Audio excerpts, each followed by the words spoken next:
Hello everyone. In today's video, I bring you a story that will touch your heart and challenge you to rethink everything you know about love and forgiveness. Let's meet Thaddeus Crowley, a man who faced death and returned with shocking revelations about Jesus and the true essence of religion. What he discovered in that encounter will make you question everything. So before we start, make sure to like the video, subscribe to the channel so you don't miss any content like this, and activate the bell to receive all notifications. Get ready for a transformative journey that will leave you speechless. My name is Thaddeus Crowley, and the story I'm about to share with you is something I never imagined I would live to tell. For a long time, I was a lost man, wandering in the shadows of my own existence. My life was an endless cycle of addiction, hopelessness, and self-destruction. Each day was a battle against my own demons, a battle I was rapidly losing. I grew up in an ordinary family, with dreams and aspirations like any other young person. But somewhere along the way, I lost my direction. Drugs and alcohol became my constant companions, driving me away from everything and everyone I loved. My marriage fell apart, my friends distanced themselves, and the light in my son's eyes, oh my dear son, began to fade more and more every time he looked at me. I was an absent father, a failed husband, an unreliable friend. My name, which should have been a source of pride, became a burden, a constant reminder of who I could have been but chose not to be. People whispered as I passed by, their gazes a mixture of pity and disgust. I had become a ghost in my own life, haunting the halls of my house, a stranger to my own family. There were moments of clarity, brief instances where I could see the damage I was causing. In those moments, the guilt was overwhelming. I saw the suffering in my wife's eyes, the disappointment on my son's face, and it tore me apart inside. But instead of facing that reality, I dove even deeper into the abyss of my addictions. Every day that passed, I sank further. My body was deteriorating. My mind was in shambles. I lost jobs, opportunities, and most importantly, time. Precious time that I could have spent watching my son grow, building memories, being the man I was supposed to be. It was in this state of complete desolation that I reached my lowest point. A broken man without hope, without faith. A man who had given up not only on himself, but on everything life could offer. I was ready to end it all, to silence the pain and shame once and for all. Little did I know that I was about to embark on the most extraordinary journey of my life. A journey that would take me to the edges of existence and back, transforming not only my perception of the world but the very essence of my being. This is the story of how I died and how, through that death, I found a new life. The day I decided to end my life started like any other, in a fog of hangover and regret. I woke up in a disheveled bed, the acrid smell of sweat and alcohol clinging to the sheets. Empty bottles were scattered on the floor, silent witnesses to another night lost in the haze of drunkenness. I got up unsteadily, my body protesting with every movement. My head throbbed, a constant reminder of the choices I had made. I dragged myself to the bathroom, avoiding looking in the mirror. I couldn't face the man I had become. That day, something was different. The usual pain, the emptiness I tried to fill with substances, felt deeper, more unbearable. Memories flooded my mind. The look of disappointment on my son's face the last time I saw him. The silent tears of my wife when I left home for the last time. The unanswered calls from friends and family that I had pushed away. It was then that I made the decision. I could no longer bear the weight of my existence. I convinced myself that the world would be better off without me, that my son would grow up happier without the shadow of a failed father, that my wife would finally find peace. With trembling hands, I opened the bathroom cabinet. Bottles of medication stared back at me, accumulated over the years to treat the various consequences of my addictions. Without thinking twice, I began swallowing pill after pill, washing them down with gulps of cheap whiskey. As the drugs began to take effect, I dragged myself back to bed. A strange calm enveloped me. I closed my eyes, waiting for the darkness to swallow me once and for all. My last thoughts were a confused mixture of regret and relief. As my consciousness began to fade, I felt a strange sensation. It was as if I were floating, drifting away from my body. The physical pain disappeared, replaced by a lightness I had never experienced before. Suddenly, I opened my eyes, expecting to see the dirty ceiling of my room. But what I saw left me stunned. I was in a vast desert, the sand stretching endlessly in all directions. The sky above was a deep blue, cloudless, and the sun shone with an intensity that should have been blinding, but it wasn't. I looked back and saw something that defied all logic. The Earth, our blue planet, floating in space like a precious jewel. It was at that moment I realized I was no longer in the world of the living. My suicide attempt had taken me to a place beyond human understanding. An inexplicable peace began to envelop me. All the anguish, all the guilt I carried seemed to have been left behind with my physical body. For the first time in years, I felt free. As I took in the vastness of the desert around me, a figure began to materialize in the distance. My heart raced as I recognized the face. It was my mother, who had passed away years ago. She smiled at me, her eyes full of a love I didn't deserve. I wanted to run to her, embrace her, beg for forgiveness for all the times I had disappointed her, but something kept me in place. My mother didn't speak, but her eyes said everything. There was no judgment, only understanding and an unconditional love that made me feel small and vulnerable. With a gentle gesture, she pointed to something behind me. I turned and saw, in the distance, an old barn.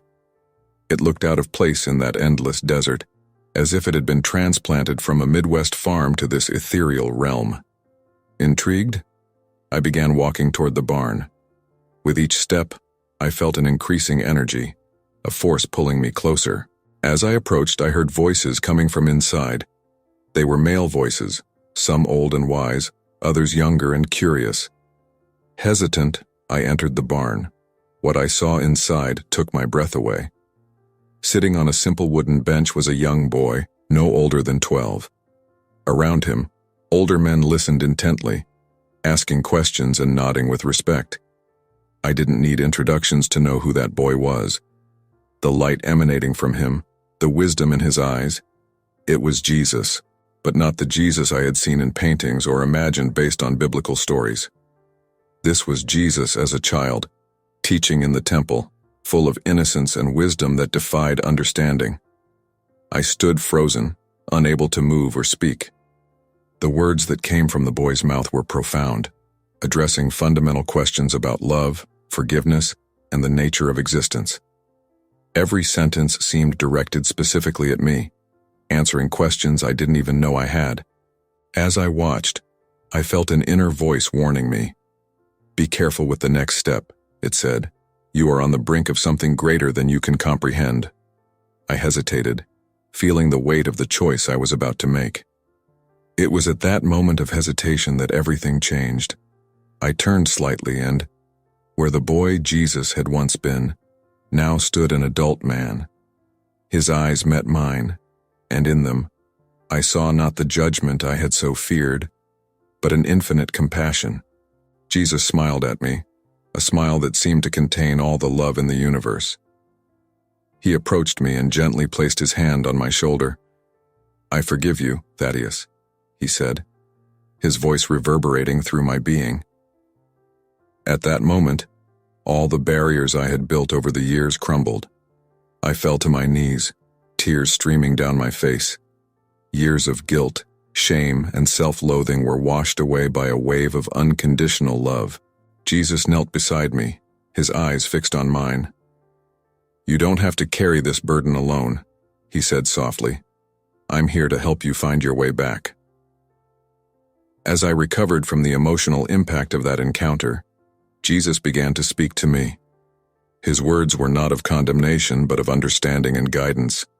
He explained that my journey up to that point had not been in vain, that every experience, even the most painful ones, had a purpose. "Thaddeus," he said, his voice gentle yet firm, "you've spent too much time seeking answers in the wrong places. You sought comfort in substances that only brought more pain, and sought meaning in a world that often feels empty. His words touched my heart deeply. It was as if he were reading my soul, understanding every wound, every scar I carried. What you need to understand, Jesus continued, is that true peace, true purpose, do not come from outside. They are within you, waiting to be discovered. As he spoke, memories of my life began to flash before my eyes. I saw every mistake I made, every person I hurt, every opportunity I wasted. But instead of feeling crushed by guilt, I felt a strange sense of acceptance. Jesus explained that it wasn't about religion in the traditional sense. It's not rituals or doctrines that save, he said. It's the relationship. It's understanding that you are loved unconditionally, that there is a greater purpose for your life. He showed me that my story of pain and redemption could be a beacon of hope for others struggling with their own demons. Your mission, he said, is to share this love, this truth, with those still lost in the darkness. As we talked, I felt a profound shift happening inside me. It was as if layers of hurt, resentment, and self-deprecation were being peeled away, revealing a truer version of who I was. Jesus explained the concept of grace, an undeserved love, a forgiveness that doesn't need to be earned. You don't have to be perfect, he said. You just have to be willing to receive this love and allow it to transform you. We talked about free will, about how each of us has the freedom to choose our path. I don't force anyone to follow me, Jesus explained. I invite. True love always gives freedom. As I absorbed these truths, I felt a fraction of the pain that Jesus feels when people turn away from him. It was a pain born of love, a deep desire to see every person reach their full potential. You are more than your mistakes, Thaddeus, Jesus assured me. You are a beloved child with a unique purpose. Your journey up until now, no matter how difficult, has prepared you for what's to come. At that moment, I understood that this experience was not the end, but a new beginning. It was a chance to start over, to live a life aligned with a greater purpose. As our conversation came to an end, I felt a peace that transcended anything I had ever experienced. It was as if a huge weight had been lifted from my shoulders, replaced by a sense of lightness and hope. Jesus smiled once more, his eyes full of love. Remember, Thaddeus, he said, you are never alone. I am always with you, even in the darkest moments. With those words, I felt ready to return, to face the world with a new perspective, a new purpose. The journey wouldn't be easy, but now I knew I had a guide, a friend who would never abandon me. The transition back to the physical world was a surreal experience. One moment, I was in the presence of Jesus, immersed in an indescribable peace, and the next, I felt a sharp pain coursing through my body. I opened my eyes and found myself lying in a hospital bed, tubes and monitors connected to me. The fluorescent light above me seemed harsh and cruel compared to the soft glow I had experienced moments before. I tried to move, but my body felt heavy and disconnected. A nurse noticed that I had woken up and quickly called a doctor. In the minutes that followed, I was bombarded with questions and tests, but my mind was still processing everything that had happened. The doctor explained that I had been in a coma for 3 days. My suicide attempt had almost succeeded, and I had narrowly avoided permanent damage to my organs. As he talked about the risks I had faced and the treatment that would be necessary, I found myself reflecting on the irony of the situation. I had sought death, and in the process I had found a reason to live. In the days that followed, as my body recovered, my mind was in constant turmoil. The memories of my experience were vivid, but at times they felt distant, like a dream, fading upon waking. I clung to every detail, fearing that I might forget something crucial. The medical team attributed my hallucinations to the effects of drugs and a lack of oxygen to the brain. They spoke in scientific terms about synapses and neurotransmitters, but I knew that what I had experienced went beyond any medical explanation. My family was notified of my condition. My ex-wife came to visit, bringing our son. The look on her face was a mix of relief and apprehension. Our son, now 10 years old, seemed scared and confused. Seeing them there, after everything I had been through, brought a new wave of emotions. I wanted to embrace them, to ask for forgiveness, to promise that things would be different. But words felt inadequate, insufficient to express the depth of the transformation I had experienced. As my physical strength returned, so did my determination to change my life. Jesus' words echoed in my mind. You have a purpose. I knew it wouldn't be easy. Years of addiction and destructive behavior don't disappear overnight. But now I had something I had been missing for so long. Hope. I began working with a therapist at the hospital, sharing parts of my experience. He listened attentively, without judgment, helping me process not only what had happened, but also the years of trauma and pain that had led me to that point. When I was finally discharged from the hospital, I took my first steps outside as a changed man. The world seemed different now. The colors were more vivid, the sounds sharper. I looked at people on the streets and saw not strangers but precious souls, each with their own story, their own struggles. My journey of recovery was just beginning, but I knew I was not alone. With every step, I felt the comforting presence of the one who had shown me the true meaning of love and forgiveness. And with that certainty, I was ready to face whatever came next. The days and weeks following my discharge from the hospital were a period of intense transition. Every morning as I woke, I remembered my experience, reaffirming my commitment to this new life that had been granted to me. The detox process was brutal. My body, accustomed to years of substance abuse, protested violently. There were nights when I trembled, sweated, and writhed, battling the overwhelming urge to seek relief in drugs or alcohol. In those moments, I clung to the memories of my encounter with Jesus, reminding myself of the unconditional love I had experienced. I attended support group meetings, where I met others struggling with their own demons. There, I shared parts of my story, careful not to alienate those who might not understand the spiritual nature of my experience. I focused on talking about the transformation, the second chance I had been given. Rebuilding ties with my family was a slow and, at times, painful process. My ex-wife, Sarah, kept a cautious distance, years of disappointments and broken promises weighing between us. My son, Tommy, alternated between moments of joy at having his father back and periods of repressed anger for the years of absence. I started spending more time with Tommy, taking him to the park, helping him with his homework, just being present. Slowly, I saw the wall he had built around himself begin to crumble. One day, while we were playing ball in the backyard, he suddenly stopped and looked at me with tear-filled eyes. "Dad," he said, his voice trembling slightly, "are you going to stay this time, for real?" Those words hit me like a punch to the gut. I knelt in front of him, looking directly into his eyes. "Tommy," I replied, my own voice faltering, "I promise you that I'll do everything in my power to be here for you, every day.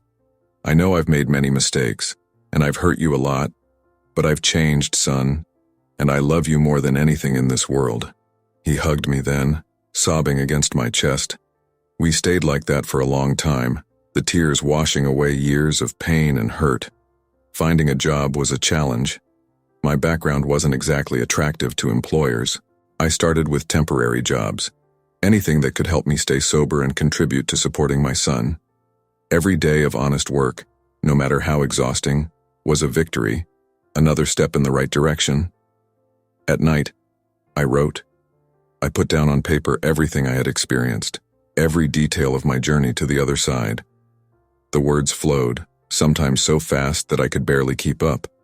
I felt that I was fulfilling part of the mission I had been entrusted with, sharing my story in the hope that it might touch other lives.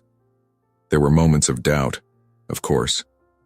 Days when the weight of my past seemed overwhelming, when the voice of temptation whispered promises of temporary relief.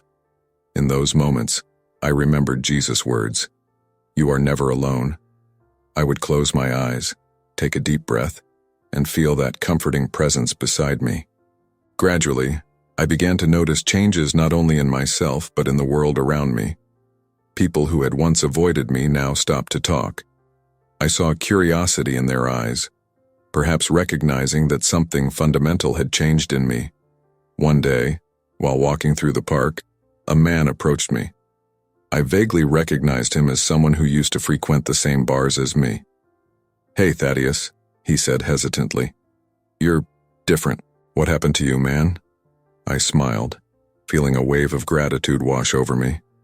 "It's a long story," I replied, "but if you have time, I'd love to share it with you." And so, sitting on a park bench, I began to tell my story once again, seeing in that man's eyes the awakening of something he had long lost: hope. As the months passed, my new life began to take shape, but not without its challenges. The initial euphoria of my near-death experience gave way to a more sober reality, where each day brought its own struggles and temptations. One of the biggest difficulties I faced was dealing with persistent guilt. Despite the forgiveness I had experienced during my encounter with Jesus, there were moments when the weight of my past actions seemed crushing. Memories of missed opportunities, people I had hurt, and years wasted sometimes haunted me in the quietest hours of the night.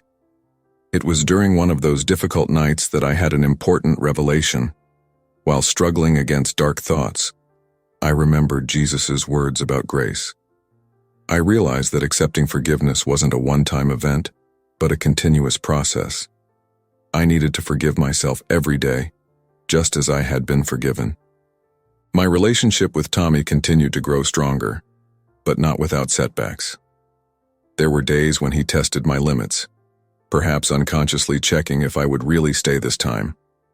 In one particularly difficult incident, he had a fit of rage, screaming that he didn't trust me and that I would probably abandon him again. In that moment, all my old urges to scream back, to defend myself, to run away from the situation, reactions that would have been automatic in the past, surged within me. But then I took a deep breath and remembered the unconditional love I had experienced. Instead of reacting with anger, I hugged my son, letting him cry until he calmed down. "I understand your anger, Tommy," I said softly, "and you have every right to feel that way. I can't change the past, but I can promise that I'm here now, and I'll be here tomorrow and the day after. I'll prove that to you, day after day." That moment marked a turning point in our relationship. Tommy began to open up more, sharing his fears and hopes with me. Together, we started building new memories, filling the void of the lost years. At work, I faced my own challenges. Although grateful for any opportunity, the low-paying jobs and long hours were exhausting. There were days when the temptation for a quick fix was strong. In those moments, I reminded myself of the greater purpose I had discovered. I began using my breaks and free time to write, turning my experience into something tangible that could help others. The act of writing became not only therapeutic, but also a way to keep the memory of what I had experienced alive. My relationship with spirituality also evolved. Though my experience had been deeply personal, I felt the need to connect with others who shared a spiritual quest. I explored different faith communities, not in search of dogmas or rituals, but of people who understood the journey of transformation I was living. It was in one of these groups that I met Maria, a woman who had gone through her own near-death experience years earlier. Our stories, though different in details, shared a common theme of redemption and renewed purpose. Maria became a close friend and mentor, helping me navigate the highs and lows of my new life. One day, while we were talking after a group meeting, Maria asked me a question that caught me by surprise. "Thaddeus," she said, her eyes shining with quiet wisdom, "have you ever thought that maybe your experience wasn't just for you? That maybe you have a message to share with the world?" Her words resonated deeply within me. I had focused so much on my own journey of healing that I hadn't fully considered the broader impact my story could have. "You're right," I replied, feeling a wave of clarity wash over me. "I have a responsibility. I can't keep this just for myself." It was at that moment that I decided to share my story more widely. I began accepting invitations to speak at recovery groups, churches, and even small conferences. Every time I shared my experience, I saw hope light up in people's eyes. I realized that my journey of pain and redemption could be a beacon for those still lost in the darkness, As I embraced this new chapter of my life, I felt a deep peace settle in my heart. The challenges hadn't disappeared, but now I saw them as opportunities for growth, chances to apply the lessons I had learned on my extraordinary journey. Every night, before going to sleep, I would close my eyes and silently give thanks for the second chance, for the love I had experienced, and for the opportunity to make a difference in others' lives. My story was far from over, but now I was living it with a clear purpose and a heart full of gratitude. As time passed, my story began to take on a life of its own. What started as sharing in small groups soon turned into something bigger. I received invitations to speak at larger events, conferences on spirituality, and even at some progressive churches that were open to out-of-the-ordinary experiences. At first, I was apprehensive. Speaking to large audiences had never been my strength, and the idea of exposing such an intimate and profound experience made me feel vulnerable. But then I remembered Jesus' words about my mission, about sharing the love and truth I had experienced. My first major event was at a conference on near-death experiences. The room was packed, and I could feel the anticipation in the air. As I walked onto the stage, my hands trembled slightly. I looked at the audience and, for a moment, I froze. But then, a familiar calm enveloped me, the same comforting presence I had experienced during my journey. I took a deep breath and began to speak. I shared my story without holding back. The darkness of my former life, the suicide attempt, the transformative encounter with Jesus, and the journey of redemption that followed. As I spoke, I saw tears in the eyes of many in the audience. Some nodded in recognition, while others seemed deeply moved. When I finished, there was a moment of silence before the room erupted in applause. During the Q&A session that followed, I was struck by the depth and sincerity of the questions. People shared their own struggles, doubts, and moments of despair. I realized that my story had opened a space for others to feel safe exploring their own experiences and questions. After the event, I was approached by dozens of people. A woman, with tears in her eyes, hugged me and said, "Your story gave me hope. I was thinking about giving up, but now I know there's more." A man shook my hand firmly and said, "You put into words something I experienced years ago but never had the courage to share." In the months that followed, my schedule became increasingly full. I spoke in churches, rehabilitation centers, schools, and even on a few local television programs. Every time I shared my story, I felt I was fulfilling the purpose that had been revealed to me. However, not all reactions were positive. I faced skepticism and even hostility from some more traditional circles. I was accused of fabricating my experience, of seeking attention, or of promoting a false spirituality. These criticisms were painful, but I remembered Jesus' words about how true love always gives freedom. I respected people's right to disagree and continued sharing my truth with those open to hearing it. One day, I received an email from a major publishing house. They had heard about my story and were interested in publishing a book about my experience. The idea of turning my journey into a book was both exciting and terrifying. Spending months reliving every detail, exposing my soul for the world to read, could I do it?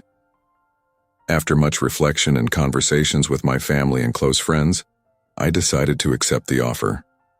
The writing process was intense and often emotionally exhausting. I relived every moment of my experience, every emotion, every revelation.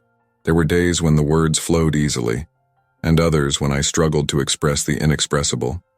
Tommy, now a teenager, was surprisingly supportive throughout the process. He even read some of the early drafts, offering his unique perspective. "Dad," he told me one day, "I'm proud of you for doing this. Your story can help a lot of people." When the book was finally published, titled Beyond the Abyss, A Journey from Death to Life, the response was overwhelming. It quickly became a bestseller, taking my message to a much larger audience than I could have ever imagined. The book tour took me across the country. In every city, I met people hungry for hope, for deeper meaning in their lives.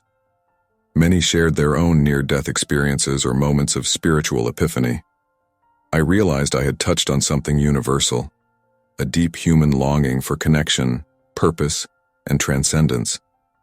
In the midst of all this activity, I stayed grounded in the truths I had learned. Each morning, before facing the day, I reminded myself of the unconditional love I had experienced. That love became my compass, guiding my actions and decisions. One night, after a particularly moving event, I returned to my hotel room and sat in silence. I closed my eyes and felt that familiar presence. "Thank you," I whispered, feeling a wave of gratitude wash over me. "Thank you for giving me this second chance or for showing me the way." And so, my journey continued, no longer one of despair and self-destruction, but one of hope, purpose, and unconditional love. Each day brought new challenges, new opportunities to grow and share. And with every step of the way, I knew I was not alone. As my story spread and touched more lives, I began to witness transformations, not just in myself, but in the people around me. Letters, emails, and social media messages poured in daily, each one telling a story of renewed hope, of lives changed. One day, I received a letter that moved me deeply. It was from a young man named Alex, who had read my book while in rehab. "Mr. Crowley," he wrote, "your story saved my life. I was about to give up, thinking there was no hope for someone like me. But when I read about your journey, something changed inside me. If you could find redemption and purpose after all you went through, then maybe I can too." Stories like Alex's constantly reminded me of the power of sharing our experiences, no matter how difficult or unusual they may seem. Every life touched was confirmation that my mission was real and important. However, with increased visibility came new challenges. The media sometimes distorted my message, focusing on the sensational aspects of my near-death experience, rather than the transformation and love that were at the heart of my story. I learned to be careful with my words, always trying to redirect the conversation to what truly mattered. My family was also affected by this new public life. Tommy, now in high school, sometimes struggled with the attention he received as the son of the guy who had a near-death experience. We had long talks about how to handle it, and I was impressed by his maturity and understanding. Sarah, my ex-wife, surprisingly became one of my biggest supporters. Though our romantic relationship had ended, we developed a friendship based on mutual respect and the love we shared for our son. She once told me, "Thaddeus, I always knew there was goodness in you, even in the darkest moments. I'm glad the world can now see what I always saw." Over time, I began to expand my message beyond my personal experience. I spoke about the importance of compassion, forgiveness, and the search for a greater purpose in life. I collaborated with psychologists and mental health experts to develop programs to help people overcome trauma and addiction. One of the most rewarding projects was creating a foundation dedicated to helping people struggling with addiction and suicidal thoughts. Using the resources generated by the book and speaking engagements, I was able to provide scholarships for treatment and support research on mental health and spiritual experiences. Amidst all this activity, I never lost sight of the source of my transformation. I regularly took time to withdraw, meditate, and reconnect with that divine presence I had encountered. These moments of quiet reflection kept me centered and reminded me of the true purpose behind everything I was doing. One night, after a long day of talks and meetings, I walked alone in a park near the hotel where I was staying. The sky was clear, dotted with stars. I stopped for a moment, looking up at the vastness above me. In that instant, I was overwhelmed with a sense of gratitude. Tears streamed down my face as I reflected on the incredible journey I had traveled. From a broken, desperate man to someone who could now offer hope and light to others. "Thank you," I whispered to the starry sky, knowing my words were heard. "Thank you for this life, for this opportunity to serve." And there, under the stars, I once again felt that loving presence surround me, reaffirming that I was exactly where I was meant to be, doing exactly what I was meant to do. My journey was far from over, but every step was guided by a love that transcended human understanding. With a full heart and a peaceful soul, I continued my walk, ready to face whatever the future held, knowing that I would never truly be alone again. As I reflect on the extraordinary journey that brought me here, I can't help but marvel at the profound transformation that has occurred in my life. From the depths of despair and self-destruction, I was lifted into an existence filled with purpose and meaning. This is not just my story of personal redemption, but a testament to the power of unconditional love and the possibility of change, no matter how dark the path may seem. My near-death experience was the catalyst for this transformation, but the real work came afterward, in the days, weeks, and years that followed, when I had to learn to live this new life, to embody the lessons I had learned, and to share the message of hope with others. Today, I look toward the future with a mixture of expectation and humility. I know my journey is far from over. There is still much to learn, much to grow, and countless lives to touch. But now I face each challenge not with fear or resistance, but with an openness to growth and a trust in the divine love I experienced. One of the most profound lessons I've learned is that our personal story, no matter how painful or shameful it may seem, can become a source of healing and inspiration for others.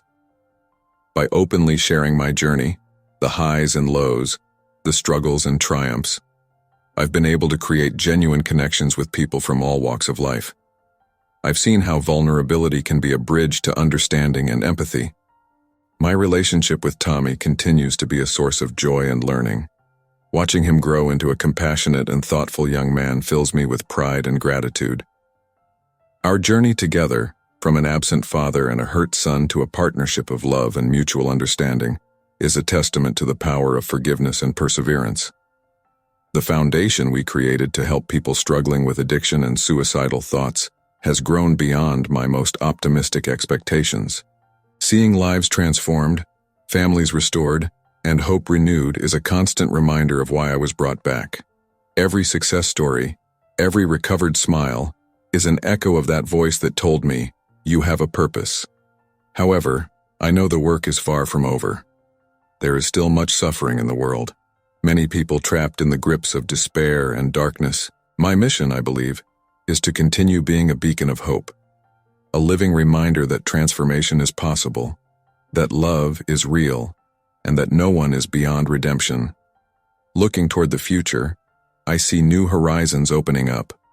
There are plans to expand the reach of the foundation, to collaborate with researchers and mental health professionals on new approaches to treating trauma and addiction. I'm exploring ways to use technology to spread our message of hope to even more distant corners of the world. But beyond all these plans and projects, my main focus remains the same: to live each day with gratitude, love, and purpose. To stay open to that divine presence that guided me through the darkness and continues to guide me in the light. For those reading this story who may find themselves in their own moment of darkness, I want to say, there is hope. No matter how lost you feel, no matter how deep the abyss you find yourself in, know that there is a light waiting to guide you back. You are loved more than you can imagine, and your life has a purpose that you may not have discovered yet. My journey, from Thaddeus Crowley, the broken and desperate man, to Thaddeus Crowley, the messenger of hope and love, is living proof that transformation is possible, that forgiveness, even for our darkest mistakes, is within reach, that love, in its purest and most unconditional form, has the power to heal and renew. As I write these final words, I feel a deep sense of peace and gratitude. Gratitude for the second chance I received, for the love I experienced, and for the opportunity to share this message with the world. I know the challenges will continue to come, that there will be difficult days ahead, but now I face those challenges not with fear, but with a quiet confidence in the love that brought me here. And so, my story continues. A story of redemption, of purpose found, of unconditional love. A story that I hope can be a beacon of hope for others, just as that extraordinary encounter was for me. Always remember, you are loved, you have a purpose, and it's never too late for a new beginning. My journey is proof of that. As I conclude this account, I feel a mixture of emotions: gratitude, hope, and a renewed sense of purpose. My near-death experience was only the beginning of a much larger journey. A journey of self-discovery, healing, and service to others. I look to the future with expectation, knowing that each day is an opportunity to live out the love I experienced, to share the hope I found, and to be an instrument of healing for a world that often seems broken. I don't know what tomorrow will bring, but I know I don't walk alone. The presence I found in that extraordinary experience remains with me, guiding my steps, comforting me in difficult moments, and constantly reminding me of the infinite love that exists for all of us. To you, the reader, who has followed my story to this point, I leave you with a challenge. No matter where you are in your own journey, allow yourself to be touched by the unconditional love that transformed my life. Open your heart to the possibility of change, of healing, of a greater purpose. Remember, your story is still being written, and just as my life was transformed in ways I could never have imagined, so too can yours be. Keep hope alive, seek love in its purest form, and never underestimate the power of a second chance. This is the message I carry with me every day, the truth I discovered beyond the veil of death. Love is real, transformation is possible, and each of us has a unique and precious role to play in this vast universe. May my story be a beacon of hope in your own journey, and may you, like me, discover the infinite love that awaits us all, beyond the abyss. If you enjoyed this beautiful spiritual testimony, leave a like, comment your impressions, subscribe to the channel, and don't forget to activate the notification bell to watch every new video and help us spread this message to as many people as possible. See you next time.